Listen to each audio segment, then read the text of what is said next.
আজি আকৌ আমাৰ এইফালে পকা কাম নহয়, আজি আকৌ এইফালে ঘৰ ভঙা কাম চলি আছে। এইফালে বাঁহৰ মিস্ত্ৰীয়ে কাম কৰি আছে আৰু এইফালে মাটি পেলাই আছে।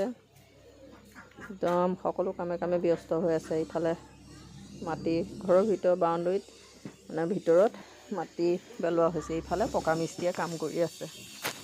চব কামে কামে ব্যস্ত হৈ আছে। মই আকৌ সকলোকে উঠাই থৈ দিওঁ। আমাৰ ঘৰনো কাম কেনেকৈ কৰিছিলে এই গতিকে আধা অকণমান উঠাই থৈ দিছোঁ। এইফালে দেখিছোঁ বহুত কষ্ট দি মাইকী মানুহো এইবিলাক কৰিবলগীয়া হয়। এইফালে মাটি বাউণ্ডেৰীৰ ভিতৰত এইফালে মাটি ভৰাই আছে। কিমান যে কাম আৰু দেই, ঘৰ বনালেই ঘৰ বুলিলে ঘৰ নহয়, বহুত কাম।